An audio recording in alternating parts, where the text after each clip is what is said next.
Hey guys, it's your girl Linnee and welcome to Inner Beauty Out, and today it is another makeup tutorial by yours truly. Wait, let me see if I have lipstick on my teeth. Safe. So today we're filming another makeup tutorial and I wanted to do something pinky. I guess I was in a real pinky shimmery kind of a mood. Well, I'll get into the details in the video and you'll see how I put it together. It's a beautiful look that you can wear to a wedding, that you can go out with, very soft and very nice, but still fun and vibrant. So I think it's great for the summer especially. I think it's perfect for all occasions, that you can just kind of wear it wherever you may wish to go, whether it may be a birthday or you're going to dinner or whatever the case may be. But I do hope that you enjoy this as I did.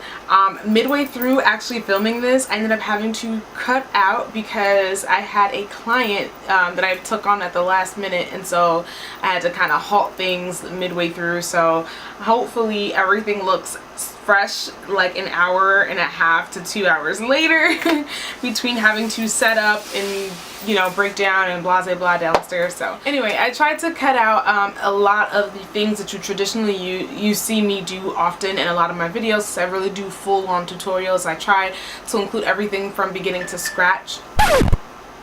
From beginning to scratch? I don't know what's going on with me today.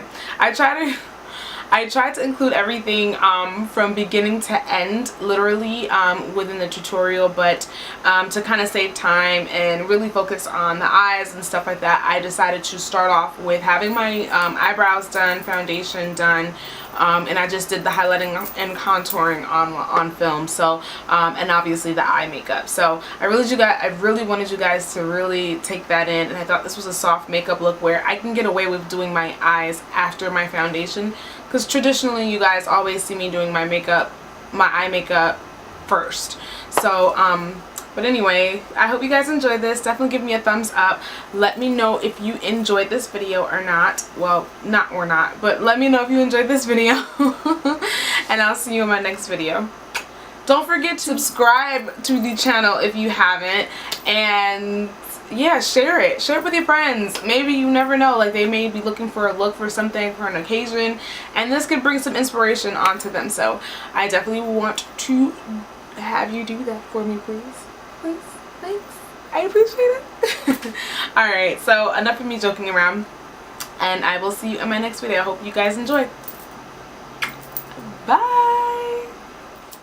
Hey beauties and gents, so I'm starting off with my brow bone color, and this is using the Violet Voss Holy Grail palette. This is in the shade Cool Beans, and we just want that highlight to really pop. So I'm just packing on the color and blending it down towards my crease. I find that using a dense flat shader brush helps me to apply a little bit more evenly, and gives me a little bit more control with the brush. Then I'm actually going in with the tapered blending brush by Morphe, and I'm going in with the shade Transition. It's very similar to my actual color, so it's almost barely noticeable, but it helps blend out those edges.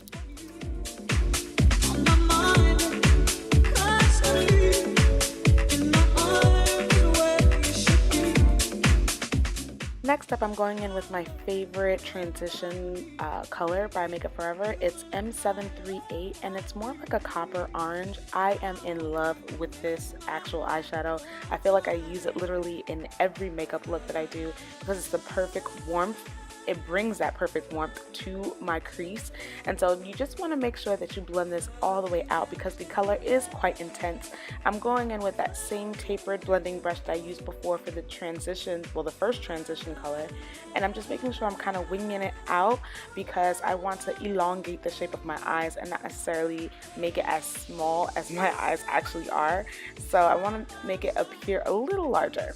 Next, I'm going in with my Morphe brush palette, and this is 35S as in satin, and I'm picking up this pink iridescent shade that is second to the top, and I'm just applying that with a dense flat shader brush. It came off a little chalky, but we actually kept using it. I'm saying we as in me. I actually kept using it and just packed it on all over the mobile lid. Next up, to make this color pop just a little more, I'm using Madison Street Beauty's Carnation pigment, and I'm just basically tapping this over the color that I've already laid down. Now I'm using very small strokes only because I don't want any fallout and I just want it to lay smoothly and the iridescent color to just shine. So really take your time with this and lay the color as evenly as you can. Now to further define our eye shape, which is also known as the cut crease, I'm using Makeup Forever M928, which is like a plummy purple color. So I'm basically carving out the shape of my eye just to be able to define it just a little more and add some depth. To achieve this look, you really want to go in with this really defined kind of flat shader brush to be able to get into the details of your eye shape. So although we're defining the eye shape, we still want this to look like a blended look. So that's why I'm going back in with my tapered blending brush, and I'm just going to make sure that there are no harsh lines going on where I've already deposited color. Alright, so I've already gone ahead and already lined my eyes, and now I'm just going into the highlight portion of my highlight and contour. And I'm using DERMABLEND concealer, and this is in the shade Almond, and I'm just going in just to really brighten underneath the eyes. Obviously you all know what the highlight and contouring portion is all about. It really offers me the opportunity to clean up my edges in terms of the eye makeup and also just to brighten underneath my eyes, but the most important thing is to not have any harsh lines, so it's important to blend out the edges both on the top and the bottom and obviously the side of the eye. Next up, I'm using my favorite product to contour with, and I don't think I'll ever find anything as good as this. This is the Black Opal True Color Stick Foundation, and it is in the shade Suede Mocha, and I intensify the actual contour along my cheekbones because that's the part I really want to slim down, and then I just go around the perimeter of my face only because I just really want to bring back color, and I want to slim down that forehead because girl. Now it's time to blend for your life, like literally blending for your life. Your hand may hurt at this portion, but it usually works better when you have a wet beauty blender, but you really want to push that product into the skin, into the hairline, because you do not want a mask face. You really want it to look extremely blended. So the areas of your face that has the more concentrated product is where you want to spend more time and more pressure blending it in. So although this is in fast forward motion, you definitely want to take your time and do this because ultimately how you blend it is really how, when you set the product, it's going to stay. So just take your time and really blend it out until you feel like it's seamless.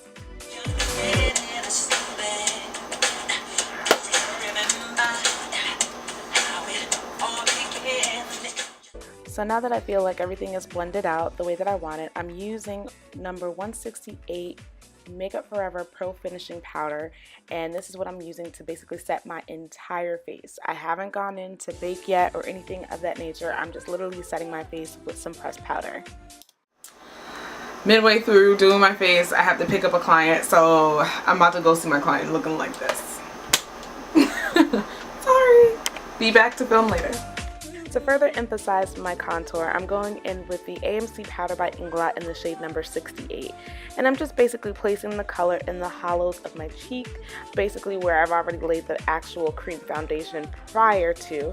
And I'm just blending it out, blending it into my actual cheekbone. You guys already know we're going to go ahead and shape up this forehead and make it look a little smaller than what it is.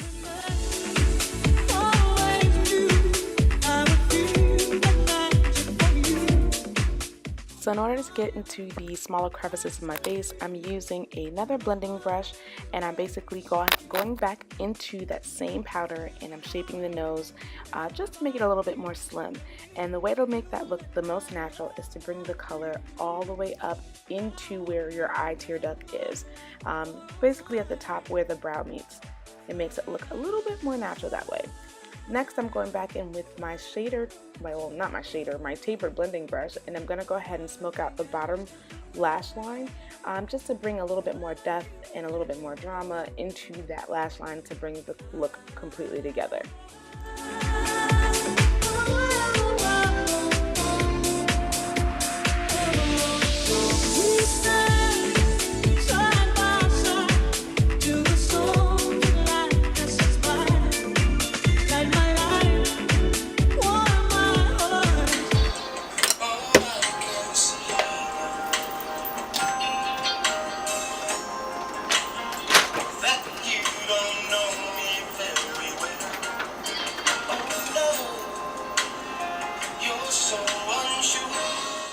for a fun inner tear duct highlight, I'm going back in with my Violet Voss palette, and I'm using the color So Jelly. It's a bright pink. It kind of mimics the color that's on the lid already, and I just thought that this would look so cute and make this a little different than your typical highlight.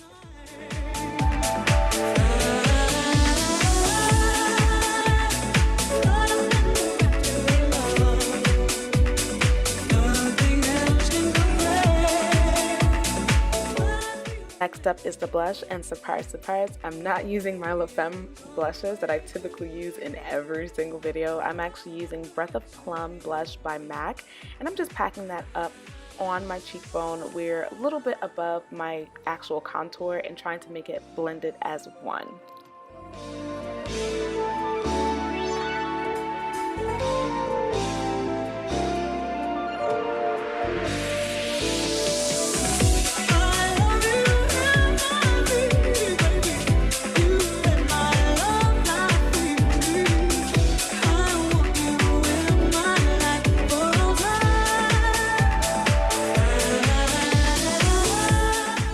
Now to set those under eyes and kind of brighten it up just a little bit more, I'm using Warm Light and Soft Focus by MAC, and I'm also going to end up going back a little bit with my Laura Mercier powder just to fill in that. I feel like these products are very finely milled, and it just basically helps to fill in any of the lines and pores that I got going on. It just makes it look so much more seamless.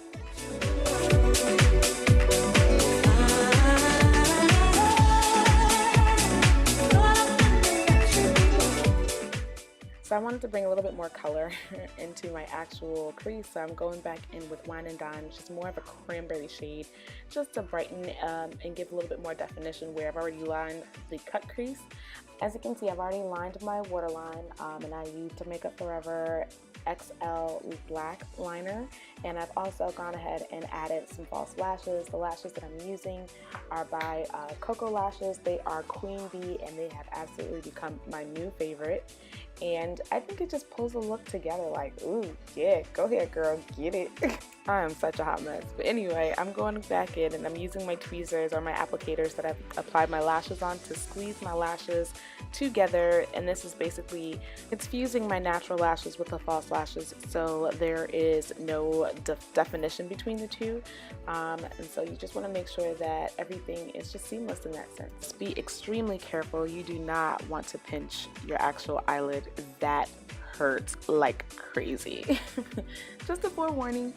Anyway, on to the highlight, and I'm going in with my favorite, as you already know. This is Bronze Glow by Bobbi Brown. It is absolutely everything, and the brush that I'm using is the best applicating brush ever. It is by Cosmetics. It's really inexpensive, but it definitely packs on the product and lays it down like no other brush I've ever used. So I'm just going ahead and I'm just highlighting the parts that I normally highlight: cheekbones, the top of my lip, as far as my Cupid's bow goes, and I'm just going ham.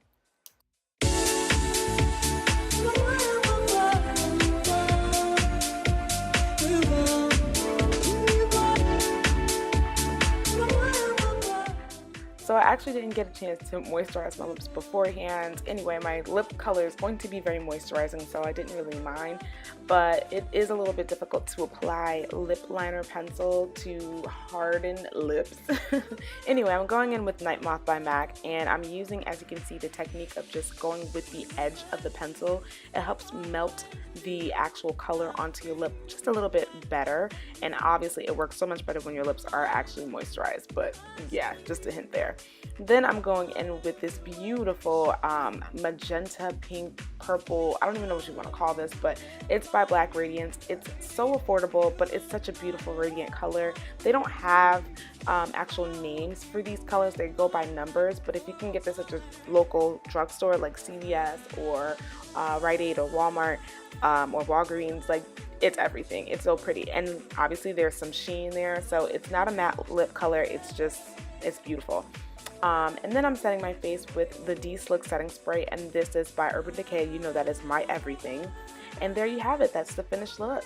So I definitely hope you guys enjoyed. Don't forget to thumbs up, like, and share, as well as subscribe to my channel if you haven't. And I'll see you in my next video. Bye, beauties.